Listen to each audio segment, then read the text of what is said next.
ታሪኩ የሚጀምረው ጂንሶክ የተባለ ወጣት ከእናቱ ከአባቱና ከታላቅ ወንድሙ ጋር ወደ አዲስ ቤት ሲዘዋወሩ ነው።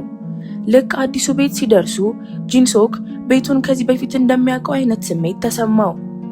ወደ ውስጥ ሲገቡ የበፊቱ የቤት ባለቤት ሙሉ ዕቃውን አንድ ክፍል ውስጥ ስላስቀመጠ ወንድማማቾች አንድ ክፍል ውስጥ በጋራ መተኛት እንዳለባቸውና ዕቃው የተቀመጠበት ክፍል ውስጥ እንዳይገቡ ያስጠነቅቃቸዋል።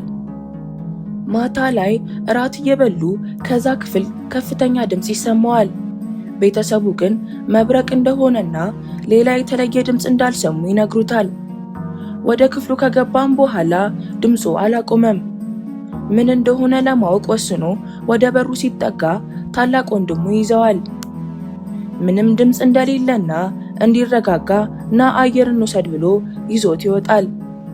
ወክ እያደረጉ እያለ ታላቅ ወንድሙ ከአባትየው ስልክ ይደወልለትና 10 ደቂቃ ጠብቀኝ ብሎ ወደ ቤት ይመለሳል።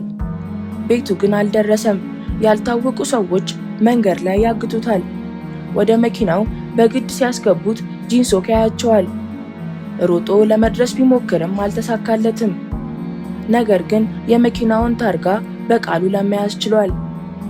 በማግስቱ ለፖሊስ ሲያመለክቱ ታርጋውን ሲነግራቸው እንደዛ አይነት ታርጋ ቁጥር ያለው መኪና እንዳልተመዘገበ ይነግሩታል።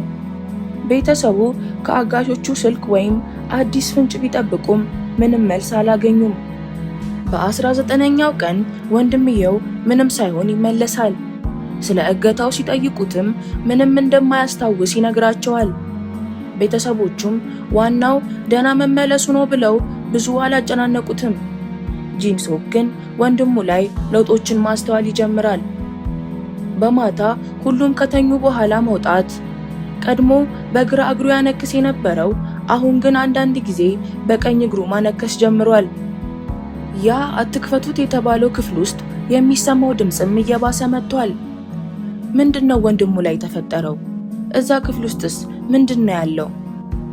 ይህ ፎርጋትን የተሰኘው ልብ አንጠልጣይ የኮሪያ ፊልም ሲሆን ዋና ገጸ ባህሪው ጂንሶክ ድምፅ ከሚወጣበት ክፍልና ከታላቅ ወንድሙ 19 ቀን ጠፍቶ ምንም ነገር ሳያስታውስ መመለስ ጀርባ ያለውን እውነታ ለማወቅ በመሞከር ውስጥ ሌላ ብዙ የተደበቁ እውነታዎችን ያገኛል።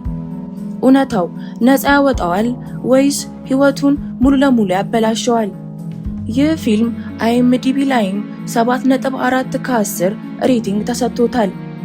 እንደዚህ አይነት ተጨማሪ የፊልም ሪኮመንዴሽኖችን ለማግኘት ሰብስክራይብ በማድረግ የቻናላችን ቤተሰብ ይሁኑ።